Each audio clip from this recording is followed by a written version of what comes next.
Kale, mbadiliza once again, my name is the one the king himself, tukyagenda oluno tuvuddeyo tukiride ku story yaffe edda ku story eddako ya mwana muwala amanyiddwa nga Rema Namakula ne Dr. Hamuza. Bano nno bongedde okubanga balumya omukulu amanyiddwa nga Eddie Kenzo oluvannyuma lw'okubanga yafulumizza akayimba ke akapya akamanyiddwa nga akamugole.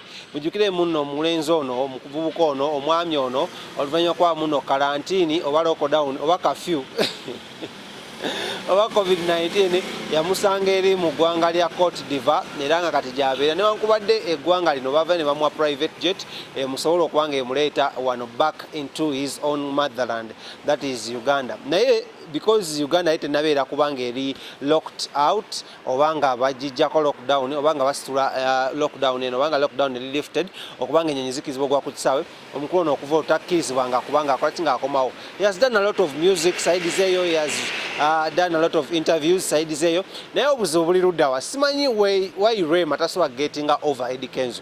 I don't know why. Because every single minute mwana muwala amanyiddwa nga oba mwana mulenzi amanyiddwa nga Eddie Kenzo wafulumya oluyimba, mwana muwala ono amanyiddwa nga Rema Namakula avaayo n'abako ekintu kyakola n'akibukira. So Eddie Kenzo releases his song, maiden song olumanyiddwa nga Mugole. Mwana muwala amanyiddwa nga Rema lwategedde nti Eddie Kenzo amaze okuta akayimba akamanyiddwa nga Mugole.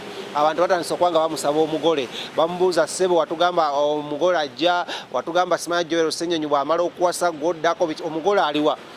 Rema munnange kyeyakoze ng'agenda yerekodinga ka video ng'ayimba akayimba katonerabira ne mwana akamwana mulenzi amanyiddwa nga Daddy Andre ne Angela Katatumba. Abo nabo saakasi waabwe mungi tesaakala mugendamu. Ono agamba oli alina AIDS, oli agamba ate ono. Ebyo byonna nanja kwambi kutusako because I have an interview with mwana muwala Angela Katatumba next week. Era wano ku Celeb Jazz with King Smith ojja kuba ogifuna bulungi nnyo. Naye back to Eddie Kenzo. Kati munnange yali alikolinga ka video kano ng'ayimba baby tonerabira. Munnange Hamuza ng'ajja ng'ayambadde akasaati ka white nga kano kennyini ayagala nnyo okunkoppa omukulu oyo, simanyi lwaki. Naye ekirevu kyo kyamulema okukoppa. Ekirevu kyo nze nzekka kyakyesigaliza ne zanda. Ekyo kyo twakimala.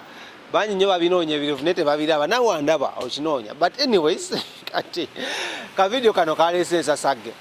Ng'ayimba amabebi tonerabira nga ebeekola obumodimodi webeeraga webeemoola. Akavidiyo kano genda ku page ya Rema ey'oku Facebook ojja kuba okalaba because kalimu music gwe sitasobola kubanga nteeka ku channel yange sijja kukabalaga naye gendayo ojja kuba okalaba. Kati munnange oluvannyuma lw'okukakola ng'abantu ba Facebook in-laws ab'oku Facebook abako ab'enganda n'ab'emikwano gya Kenzo nga balumba Rema bamugamba Rema why don't you get over Eddie Kenzo. Era kano ka video kakoze because you want to to make news because yafulumiza oluyimba lwa Mugole.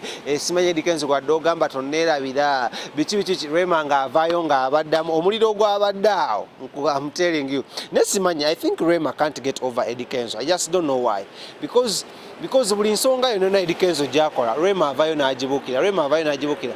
But I'm yet to find out why Rema tasobola getting over Eddie Kenzo oba akyamwagala oba takyamwagala simanyi naye gwali erowoozo ki. Just go into the comments button below obeere nga oteekawo comments about this. Naye nga kyembaga muno ye Rema ne Hamuza bakyalumya Eddie Kenzo bu video bukyatambula.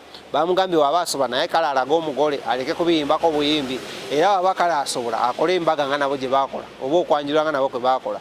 Era embaga yaabwe egenda kuba coming out very soon. Nenga kigamole gembadde nago olunaku olwaleero Eddie Kenzo kanyongere omusabira kyaliwa nga akomeo kubanga oyo bwoya mwana w'e Masaka ate mutwanya w'e Masaka engeri gye tukolamu ekintu kino ate ne Rema neri ku side gyali naye tongere omusabira naye Rema tuveeko pe tiimu Eddie Kenzo twesonyiire ddala otwesonyiwe. If you can't get over Eddie Kenzo jankomvayo wa Hamuza okomeo Eddie Kenzo. I'm out.